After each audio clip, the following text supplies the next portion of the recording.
Bon, bonjour tout le monde. Aujourd'hui, je vais vous parler de PostgreSQL, juste pour savoir qui a déjà utilisé PostgreSQL. Cool! Qui a déjà eu à scaler PostgreSQL, puis qu'il y a quand même beaucoup d'utilisateurs. Bon, OK. Merci aux organisateurs d'avoir organisé ça. C'est super cool de voir ça à Sherbrooke. On m'a demandé d'avoir une présentation technique avancée, fait que j'espère que vous êtes un petit peu réveillés ce matin. Fait que je viens vous parler de PostgreSQL, principalement sur la maintenance puis la performance de la base de données. Mon nom, c'est Charles Vallière, je suis VP Tech chez Agendrix, puis on l'utilise chez Agendrix. Agendrix, c'est un logiciel de gestion d'employés qui simplifie la planification des horaires, les feuilles de temps puis la communication. On a 70 000 utilisateurs qui utilisent l'application à chaque semaine. On est dans 5 000 lieux de travail. Et 80% de notre clientèle est au Québec, puis 20% en Europe. On a une plateforme web iOS, Android qui sont natives. On est une équipe de 20 à Sherbrooke. Notre stack, c'est Rails, Postgres, React puis GraphQL. On est une belle équipe qui tripe à créer un logiciel de calibre mondial à Sherbrooke. Il y a plusieurs personnes de chez Agendrix aujourd'hui. N'hésitez pas à venir nous parler. On est le fun. Premièrement, je vais vous présenter PostgreSQL, pourquoi j'aime cette base de données-là. Donc, on va voir quelques fonctionnalités rapidement. Je vais revenir plus en détail sur quelques-unes. PostgreSQL, ça a les propriétés acides, donc l'atomicité, la cohérence, l'isolation, puis la durabilité. Il y a des types modernes, comme JSON, hash, array, puis range pour les colonnes. Les index multicolonnes, on peut avoir des index d'expression puis des index partiels. Je vais revenir là-dessus bientôt. Dans Postgres, on peut partitionner nos tables selon des contraintes. On peut faire de l'héritage de tables un peu comme on fait de l'héritage en orienté objet. Il y a des Materialized View. En gros, ça, c'est comme un View SQL, sauf qu'il est écrit sur le disque. Donc, quand on va le lire, il ne va pas exécuter la query à chaque fois. Puis, on a une requête pour rafraîchir la Materialized View. Bien sûr, il y a de la réplication. Puis, dans les fonctionnalités sur leur site, ils listent la performance comme une des fonctionnalités. C'est super important pour eux. Sinon, une des fonctionnalités que j'adore, moi, c'est la documentation. Elle est super facile à lire, super facile à comprendre, puis elle est complète. Ce qui est important quand tu utilises un logiciel de base de données. Puis sinon, PostgreSQL, c'est super stable. Il y a pas de... C'est très rare qu'il va y avoir un gros problème parce qu'il y a un mauvais release. Donc, si on repasse un peu les fonctionnalités les plus intéressantes de ça, les types modernes comme JSON. Ici, par exemple, on génère des rapports, puis on veut sauvegarder c'est quoi les options que l'utilisateur a mis quand il a fait son rapport. Donc, on pourrait choisir de mettre ça dans un type JSON. Puis ensuite de ça, on va avoir des opérateurs pour aller lire dans le type JSON. Puis c'est sensiblement la même chose pour un array ou un hash ou un range. Ils vont tous avoir des opérateurs différents. Donc, en gros, là, ce qui est le fun de ça, c'est qu'on peut faire un genre de NoSQL dans Postgres lorsque c'est nécessaire pour nous. Ensuite, les index. C'est possible de créer des index multicolonnes. Ça, c'est pas vraiment nouveau. La plupart des SGBD l'ont. Ce qui est intéressant, par exemple, c'est créer des index partiels.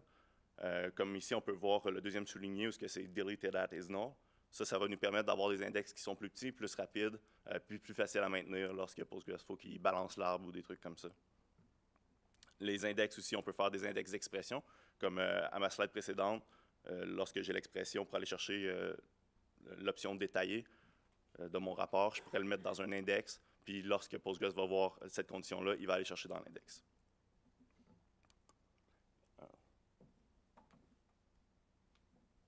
Partition héritage. En gros, ce qui est intéressant de ça, il n'y a pas de... ça va être à terre. Ce qui est intéressant de ça, c'est qu'on peut partitionner nos données dans plusieurs tables. À l'interne, dans PostgreSQL, c'est nous, on va créer une table, on va l'attacher à une partition, puis avec l'héritage, nos tables vont être synchronisées au niveau des colonnes. Puis ça, ce que ça nous permet, qui est vraiment intéressant, c'est que toutes nos opérations, nous, on va les faire sur la table principale, celle qui est en haut, puis Postgres, il va aller les mettre automatiquement dans la bonne table qui est en dessous.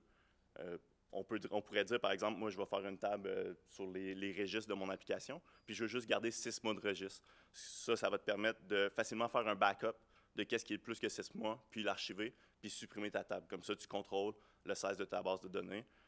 Puis c'est super intéressant parce que vu que tes tables sont plus petites, les requêtes vont être plus rapides sur ces tables-là. Puis il y a beaucoup plus encore.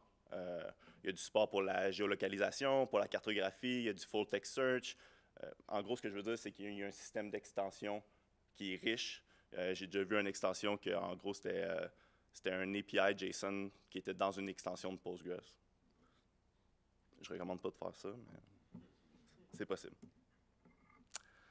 Fait que le premier sujet de ma présentation, c'est la maintenance. Je vais commencer avec une petite histoire. J'ai essayé de trouver le titre qui était le plus clickbait possible. Fait que j'arrive au bureau entre 8h, 8h30 comme d'habitude. Vers 9h, c'est là qu'on commence à avoir une plus grosse utilisation là, dans Gendrix. Puis entre 9h30 et 10h, je commence à avoir des alertes par rapport au load sur ma base de données. Puis Sébastien, aux ventes, il me dit « Hey, il y a des clients qui commencent à se plaindre que l'application est lente. » Puis moi, je suis en démo, puis c'est lent. Fait que je me connecte à la base de données, puis je regarde qu'est-ce qui se passe. Fuck. J'ai plein d'auto-vacuum qui roulent, qui utilisent toutes les ressources de ma base de données. Un auto-vacuum, en gros, on va en reparler plus, mais ça sert à faire la maintenance de la base de données. Puis ça prend quand même des ressources quand ça s'exécute. Puis là, le fait que j'en ai genre 6-7 en même temps, c'est vraiment lent. L'application est utilisable, mais très lente. Je me rappelle que j'ai lu des articles à propos d'histoires d'horreur, d'auto-vacuum. Ce qui me fait peur, en fait, dans ces lignes-là, c'est « to prevent wraparound ». Donc, je suis retourné lire ces articles-là qui étaient sur le Transaction ID Wraparound. C'est arrivé à plein de monde qui utilise Postgres. En gros, MailChimp, c'est un système d'infolette. Eux autres, ils ont eu 41 heures de downtime à cause de ça. Sentry, un système d'error reporting, ils ont eu 24 heures de downtime. Puis Joyent, un système de cloud, ils ont eu 12 heures de downtime. Je relis les articles, j'ai peur que ma DB elle lock au complet, que je sois obligé d'être en mode lecture seul, puis que j'ai plus aucune écriture qui puisse se faire. Donc, suite à la lecture de ça, j'analyse la situation. De ce que je comprends, eux autres, ils ont tous joué avec les paramètres de auto-vacuum. Moi, je n'ai pas joué avec ces paramètres-là, fait que déjà là, c'est moins pire. L'auto-vacuum, je sais que ça existe, mais je n'ai pas vraiment une idée de ce que ça fait. Des fois, ça ralentit mon infrastructure, mais c'est pas si peu. Quand il y en a juste un ou deux, ça paraît pas vraiment, puis c'est correct. Puis le Transaction ID Wraparound, j'ai aucune idée c'est quoi.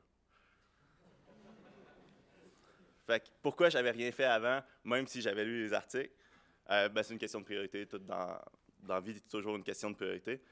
Comme n'importe quelle application qui grossit rapidement, on a des problèmes de performance parfois, puis il y a des problèmes que je connais, puis que je connais leur scope, puis je sais comment régler, ou du moins j'ai des pistes.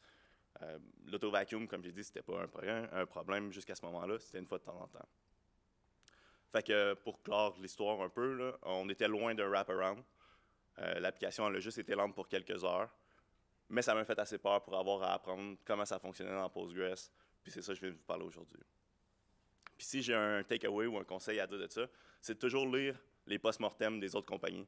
En gros, les erreurs des autres, s'ils peuvent nous servir, c'est une bonne chose. Ça n'empêche pas de faire les erreurs, mais quand on va être face au problème, ça va nous aider à résoudre le problème plus rapidement. Il est là, je suis en train de le faire.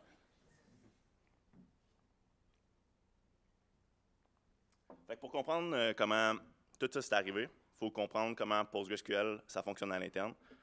Puis ça commence avec le MVCC, qui est le Multi-Version Concurrency Control. C'est quoi ça? En gros, ça vient, j'ai dit Postgres était acide, ça vient jouer sur le I, qui est l'isolation. En gros, l'isolation, ce que ça nous dit, c'est que le résultat d'une requête ne doit pas être influencé par une autre requête qui s'exécute en même temps. Disons que ma table Shift, qui est les corps dans Gendrix, a beaucoup de données. Puis je fais juste un select star sur Shift, puis après ça, je fais un update sur un de ces corps-là. Comme mon select va prendre plus de temps, qu'est-ce qu'on fait avec le update? Bien, selon la propriété acide, mon select doit retourner l'ancienne valeur, même si l'update s'est terminé avant. Il y a généralement deux manières de faire ça. C'est avec des locks ou avec le MVCC.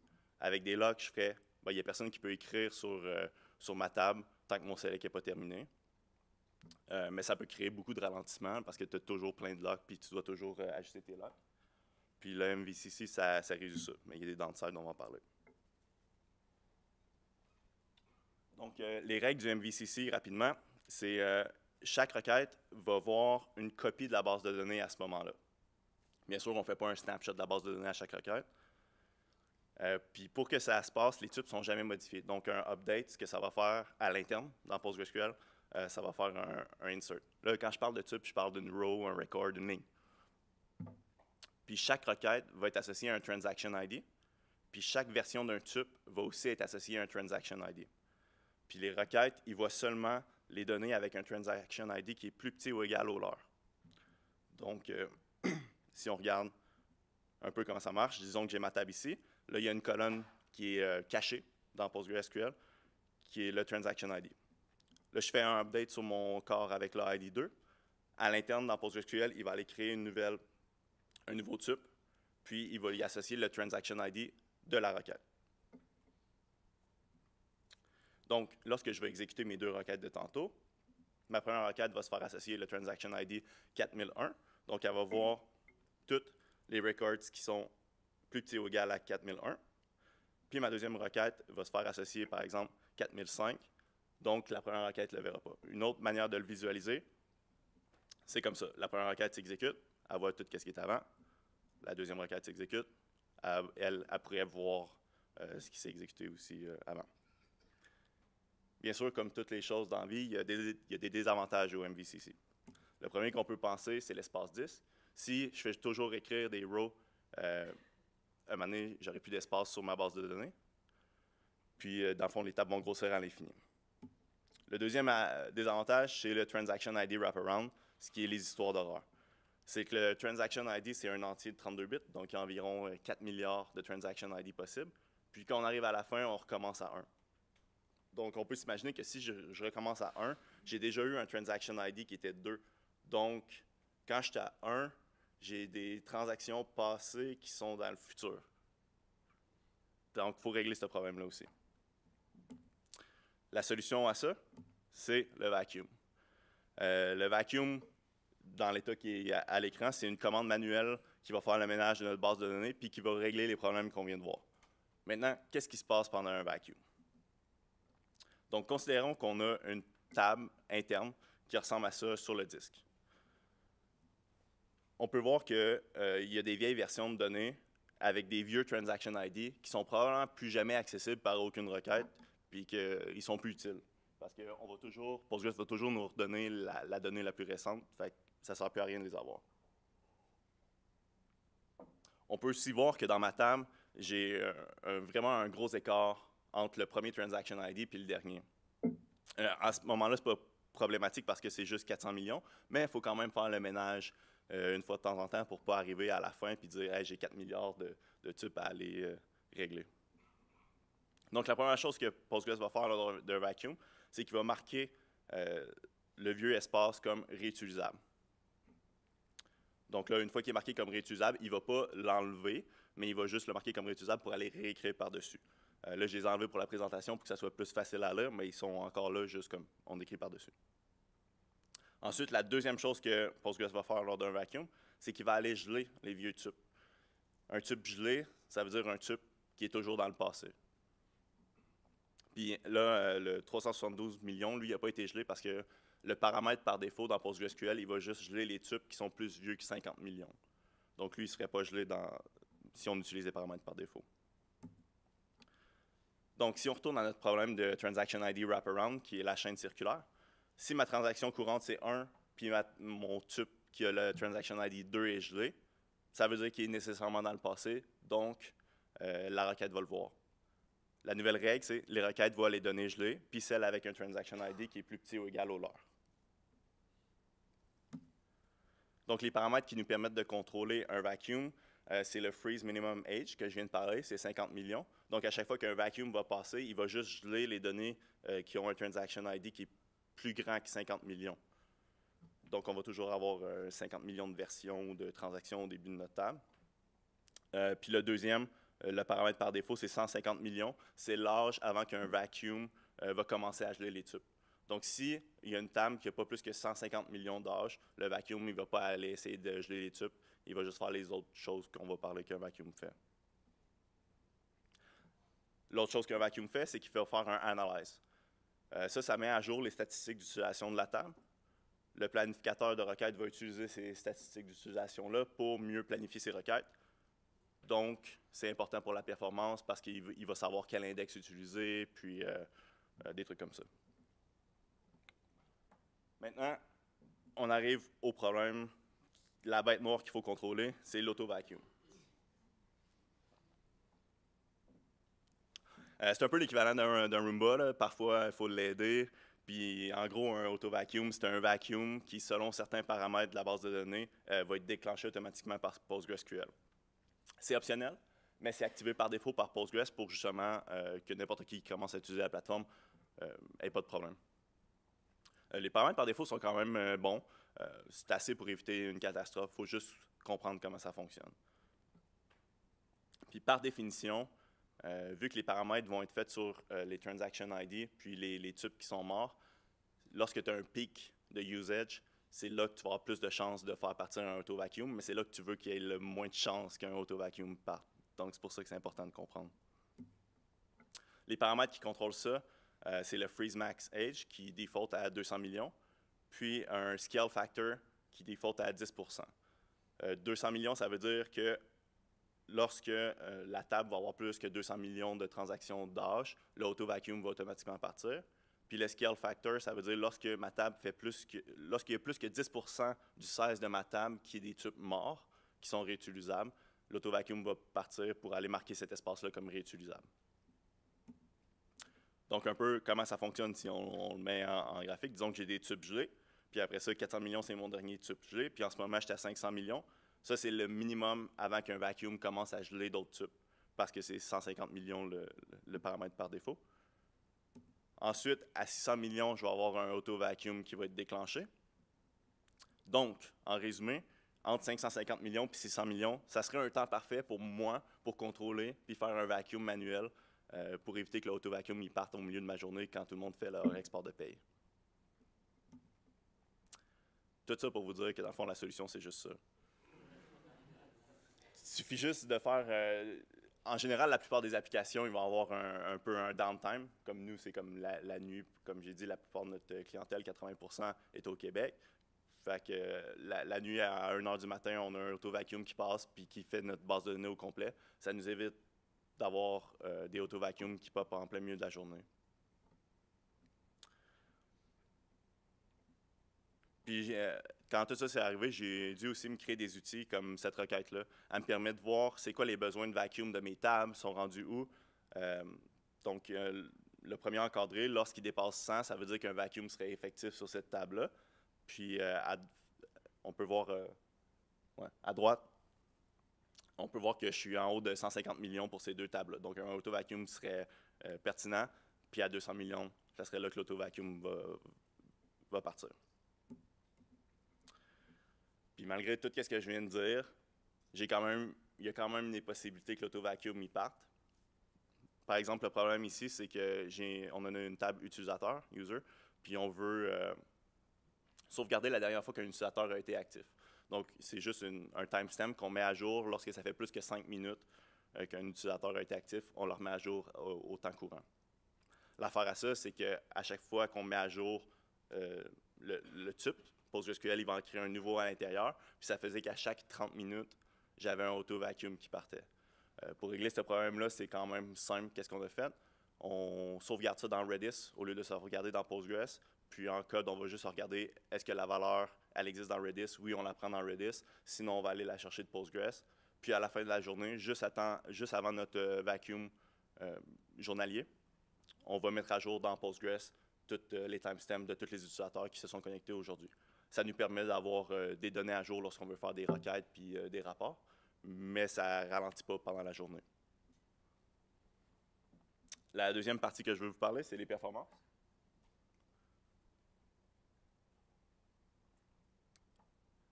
Comme tous les systèmes qui grossissent ou qui sont en croissance rapide, on veut améliorer les performances, puis c'est toujours quand ça fesse qu'il faut le régler. Fait que il va y avoir des requêtes à l'écran, là. Je veux pas qu'on les analyse, c'est plus des notes pour si jamais je partage mon talk après. La première chose qu'on veut faire lorsqu'on parle de performance, c'est identifier c'est quoi qui n'est pas performant. Puis pour ça, Postgres nous donne des bons outils. PG Stat Activity, ça va nous permettre d'avoir une vision sur ce qui s'exécute présentement sur la base de données. C'est quoi le nom de l'application qui a créé la requête, le nom du processus? Ça fait combien de temps qu'elle s'exécute? Puis la deuxième requête qui est en bas, c'est pour annuler une requête. Je ne vous mentirai pas que c'est arrivé qu'il y avait une trop grosse file d'attente dans PostgreSQL puis que ma DB était saturée. Il fallait que je clear des requêtes pour qu'elle puisse reprendre le dessus. On a toutes fait des erreurs comme enlever des index qui sont importants. Sinon, une autre requête qui est super cool, c'est PG Statements. Ça, c'est une agrégation des requêtes qui sont exécutées dans la base de données. Ça va te dire, pour chaque requête, combien de temps de CPU elle a pris, le nombre de fois que la requête elle a été faite, le minimum time, le maximum time, le temps moyen, puis le pourcentage du cache hit de cette requête-là. Donc, est-ce que les données du dataset qui est en mémoire ou on était obligé d'aller les chercher sur le disque? Encore une fois, c'est important pour la performance d'aller qu'il soit le plus possible en mémoire. Un autre outil qui est super intéressant, c'est le Explain Analyze. Comme là, ici, je fais juste une requête, puis on peut voir que je fais un scan sur tous les chiffres.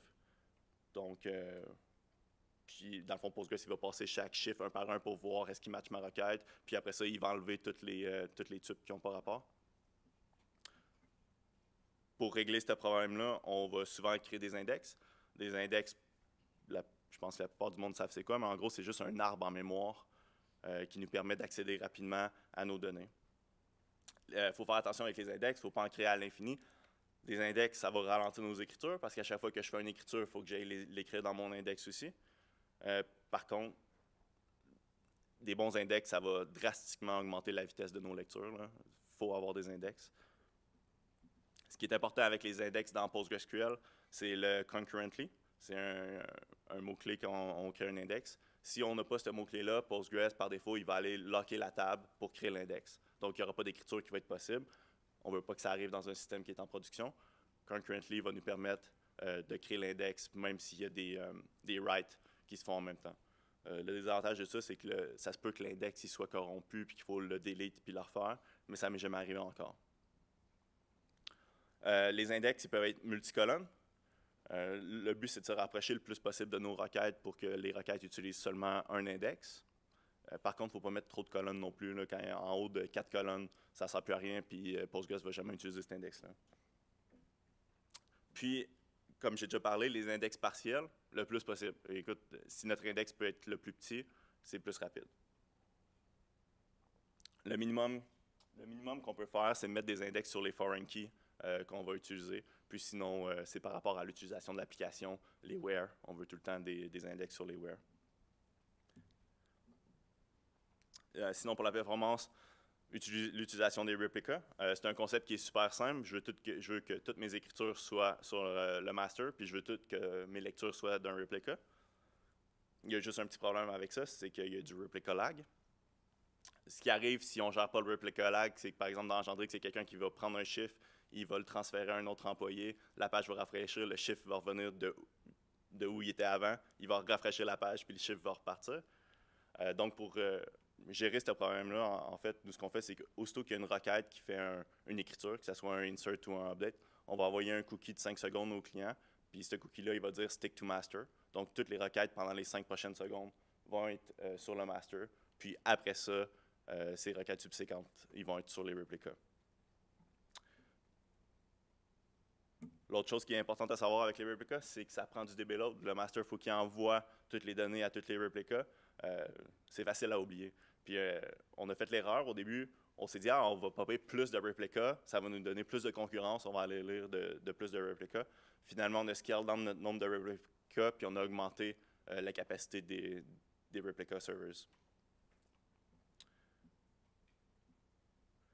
Sinon, pour les problèmes de performance, c'est souvent par rapport à l'architecture spécifique d'une application.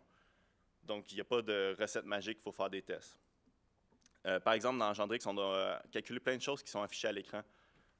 Lorsqu'on voit un horaire, on a des totaux à gauche, des totaux à droite, des totaux en bas, qui sont par rapport à des budgets, il faut calculer des pourcentages. Puis c'est difficile à mettre en cache parce que les utilisateurs, lorsqu'ils sont dans ce module-là, ils font des mises à jour. Donc je ne peux pas avoir un cache qui est bon parce que l'utilisateur, il fait constamment des mises à jour.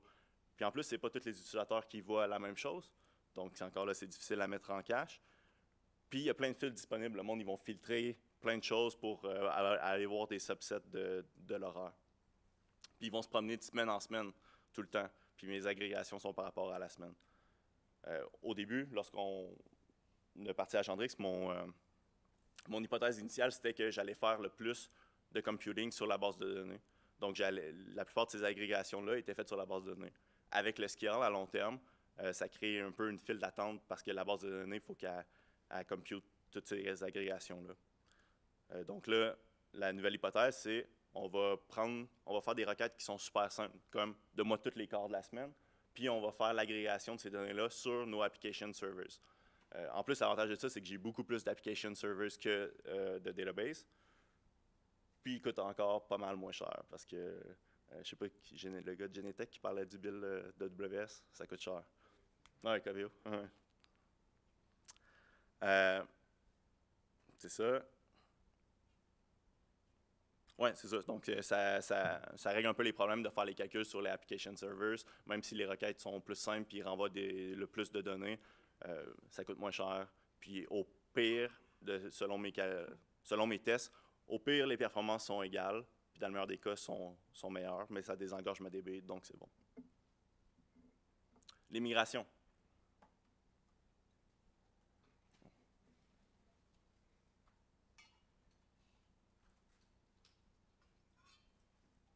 Lorsqu'on est rendu à un certain scale, juste faire des migrations, ça peut devenir un peu un pain. Ce n'est pas nécessairement spécifique à PostgreSQL. Je pense qu'à la plupart des bases de données SQL, ils vont avoir ce problème-là. C'est qu'est-ce que tu fais si ton application est activement utilisée en production, puis il faut que tu ajoutes une colonne qui est not null. Ben, ton système de base de données, il va locker ta table, puis il va ajouter cette colonne-là avec un default à tout le monde. On ne peut pas faire ça avec un système en production parce que la table, il faut qu'elle soit utilisée. Donc, admettons, pour régler ce problème-là, comment on fait? Bien, on ajoute la colonne null. On ajoute un trigger qu'à chaque fois qu'il y a une row qui est update ou insert, ça va aller remplir cette colonne-là. Puis après ça, on va aller créer un script qui va backfiler toutes les données qui n'ont pas été update ou insert. Tout ça juste pour ajouter une colonne. C'est quand même beaucoup de planification lorsqu'on veut faire des migrations. Ensuite, bon, il y a les index non concurrents, comme j'ai parlé tantôt. Puis après ça, mettons, si je veux juste renommer une colonne, il faut penser que j'ai une application qui roule en ce moment avec un nom de colonne. Je ne peux pas renommer une colonne puis que l'application continue de rouler et elle va juste crasher. Donc, il faut créer une nouvelle colonne, backfiler toutes les données, créer un trigger. Une fois que ça c'est fait, une fois qu'on a mis à jour, on peut supprimer l'ancienne colonne, puis c'est correct. Modifier un index, il faut faire attention. Si sur Agendrix, je supprime un index, ma DB, elle explose, mon application, elle explose parce que mes index sont super collés sur mes queries, puis j'ai une grosse utilisation en ce moment. Donc, il faut que je crée un nouvel index avant, que je m'assure qu'il fonctionne, puis après ça, je peux supprimer l'ancien index. J'ai mis un lien vers quelqu'un qui a fait un gem. En Ruby, c'est ça le nom des librairies, mais les concepts sont bons pour tous les langages. Finalement, la dernière, j'ai été un peu plus rapide, là. Mais finalement, la dernière chose que je veux vous parler, c'est un outil qui n'a pas rapport à Postgres spécifiquement, mais qui est Metabase. En gros, ce que ça permet, ça permet de créer une interface qui va nous générer des rapports ou des statistiques rapidement, puis ça va se plugger avec notre base de données. Donc, au lieu que de demander à tes devs qui te génèrent un rapport, tu plugues Metabase, tu vas faire une query dans ta base de données, puis tu envoies ça à ton monde en vente, puis ils vont être super contents. Hein? Ouais, c'est ça. Tu peux mettre des filtres aussi par rapport aux données. Hein? Ouais. Ouais, c'était ça. Avez-vous des questions? Ouais. Ma question va être assez simple, hein. Vous testez comment le SQL? Comment vous testez vos procédures stockées? Puis, c'est un problème qui est assez récurrent habituellement en base de données. Qu'est-ce que tu faisais? Comment on teste nos procédures? Ouais, comment tu testes tes tabs, tout le code que tu vas lancer en production, Ah, ok. tes fonctions SQL, tout ça. Ouais, ben la meilleure manière, c'est de... En fait, on est hosté sur AWS, fait que c'est super facile pour moi de créer un replica qui va se synchroniser, après ça, de le détacher, puis de faire mes requêtes sur mon replica, puis de tester. C'est juste que c'est vraiment difficile de tester l'utilisation qu'il va avoir en production parce que je ne peux pas popper 30 000 clients sur ce serveur-là. Donc, c'est un peu un problème qu'on a aussi. Je veux dire, c'est le explain analyze puis le gros bon sens. Sinon, l'autre affaire qu'on fait, c'est que je vais, admettons, créer un nouveau module ou je vais changer un module, puis je vais juste l'activer pour certains clients, puis je vais regarder comment ça se comporte sur une DB qui est load en production. Donc, on va commencer par des comptes démo, puis genre, je vais aller voir que ça fonctionne bien. Quand je parlais du planificateur tantôt, là, dans le fond, ce que j'ai fait, c'est que on a notre planificateur actuel. Quand il y a un client qui voulait le planificateur, je créais une background task qui générait une nouvelle version du planificateur qui comparait mes outputs puis qui me comparait le timings de chacun. Donc, avant de le mettre en production, je savais si mon nouveau planificateur était plus rapide ou pas, sans affecter mon user base courant. Ça répond-tu à la question? Oui. Tu as montré tantôt rapidement, là, excusez. Tu as montré rapidement tantôt, tu avais fait une cron job là, pour faire ton vacuum. Ouais. Est-ce que Postgres a des systèmes pour un peu gérer ça automatiquement? Je sais que l'auto-vacuum, en tweakant justement les valeurs par défaut, est-ce qu'on ne peut pas éviter ce problème-là sans avoir une cron?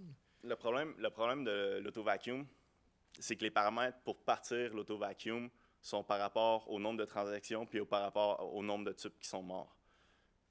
L'affaire qui va arriver, c'est que tu vas créer plus de tubes qui sont morts pendant que tu as un pic d'utilisation, puis tu vas créer plus de transactions pendant que tu as un pic d'utilisation, donc il va juste partir à ce moment-là. Tu ne peux pas y dire « fais-le entre cette heure-là et cette heure-là ». Ça serait magique, mais ça n'arrive pas. Puis c'est pour ça que aussi c'est optionnel, l'auto-vacuum. Il y a du monde qui font juste le désactiver puis qui font des vacuums, eux autres, manuels. Dans la doc de Postgres, on peut voir qu'il y a du monde qui font des queries puis qui partent un auto-vacuum tout de suite après, juste parce que pour eux, la query elle a fait trop de changements à la base de données. Donc en gros, il faut que tu le gères manuellement. Il n'y a pas d'outil pour le faire automatiquement. Oui. Ah ouais, là. Bonjour. Ouais. Justement, encore par rapport au vacuum, disons que si l'application ralentit même pendant la nuit, c'est inacceptable. Y a-t-il des solutions, y a-t-il des alternatives? Oui, faire des vacuums plus souvent.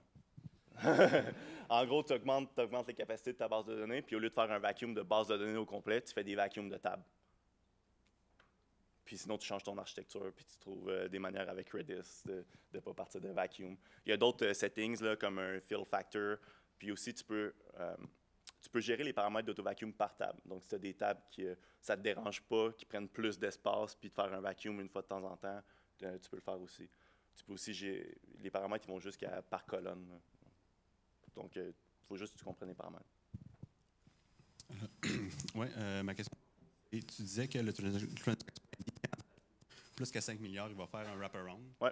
Mais que tu peux aussi disabler l'auto-vacuum si tu veux. Fait qu'il se passe quoi si tu fais comme 2 wraparounds avant de cleaner tes trucs? Parce que freezer, c'est juste un booléen que tu flippes. Oui, bien, ça se fait tout seul. C'est dans Postgres. Mais je veux juste savoir il se passe quoi si tu disables toutes les affaires de vacuum et tu fais 2 wraparounds. Oui, c'est ça. Dans le fond, tu arrives à ce qu'eux autres ils ont fait. Là. La question, c'est qu'est-ce qui arrive si je désable l'auto-vacuum puis je fais un wraparound? En gros, ta DB elle va tomber en read-only. Tu ne pourras plus écrire puis ton système va freezer. Donc, c'est super important de faire des vacuums. Puis, justement, le monde, c'est ça qu'ils ne comprennent pas exactement c'est quoi que ça fait auto-vacuum, puis ils font juste changer les paramètres pour qu'ils passent le moins souvent possible, parce que, comme j'ai dit, le problème de l'auto-vacuum, c'est qu'il va partir, il y a plus de chances de partir dans un pic d'utilisation, ça fait chier tout le monde. Fait qu'ils vont le désactiver, puis ça va faire un wraparound, la DB va tomber en read-only, puis dans ce cas-là, il faut que... L'option la plus facile à faire, c'est carrément de copier ta DB au complet pour avoir des transaction ID qui sont corrects, puis après ça, tu changes. C'est juste, c'est long. Oui? Petite question sur les index. Tu as essayé de travailler avec autre chose que des B-Tree, puis ça a-tu donné des performances intéressantes? Oui. Dans le fond, ça dépend du type de colonne que tu as. Nous autres, on a des colonnes range, là, vu qu'on a une application de temps, il y a une colonne range, puis l'index le meilleur pour ça, c'est GIST. Mais ça dépend du type de données que tu as, en fait, là, du type de ta colonne. On utilise tout des full text search index. Mais mettons, tu as un entier, là, ça va être un B-tree, je pense que ça sert à rien d'aller voir ailleurs. Vous pouvez poser des questions, hein? C'est pas interdit. Mm-hmm. On a du temps. Ouais. Tout à l'heure, tu parlais des réplicas. Tu disais qu'à un moment donné, tu t'es dit je vais augmenter le nombre de réplicas, puis là, ça va tout régler mes problèmes. Finalement, non, tu as diminué, puis tu as décidé d'augmenter les performances. En fait, moi, j'ai la question inverse, c'est quand est-ce qu'aujourd'hui, tu te dis, OK, il faudrait que j'augmente le nombre de réplicas. Qu'est-ce qui fait en sorte que cette décision-là se prend? Le load sur mes réplicas. Dans le fond, tu sais, mais tu pourrais augmenter les performances de ces machines-là. Ça serait. Ouais, c'est ça. Il y a comme un combat de quand est-ce que tu fais un réplica puis quand est-ce que tu augmentes les performances, non? Ouais. Mais jamais je vais avoir un réplica qui est plus gros que mon master. Donc, je commence toujours par upgrader mon master. Puis après ça, quand le réplica il commence à être trop utilisé, je vais augmenter son size, mais jamais il va dépasser le size du master. Puis à ce moment-là, j'aurai d'autres réplicas. Mais en gros, c'est juste de regarder ton infrastructure puis qu'est-ce qui se passe, puis de prendre la meilleure décision à ce moment-là. Il n'y a pas de secret. Là. Oui. Oui, tu parlais tantôt quand les users faisaient des modifications dans le système pour éviter le replica lag. Tu mettais un cookie 5 secondes stick to master. Ouais. Ce 5 secondes-là, c'est-tu un chiffre que tu as sorti de ton chapeau? Ouais. OK. En gros, il faut que tu regardes ton replica lag. Ta moyenne de replica lag, c'est quelque chose qui est normal. Là, le replica lag, tu ne peux pas passer à côté. Puis, tu prends quelque chose. Là. Des fois, le replica lag, il monte en haut de 5 secondes dans des pics où ce que la DB arrache. Mais il faut essayer le moins possible qu'il monte en haut de 5 secondes. Oui.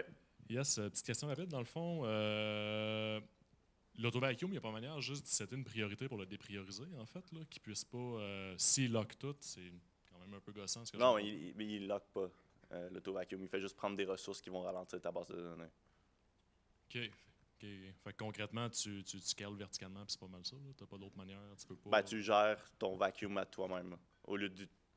Tu laisses pas l'auto-vacuum te ralentir, tu gères tes vacuums toi-même. OK. Puis autre question rapide, dans le fond, là.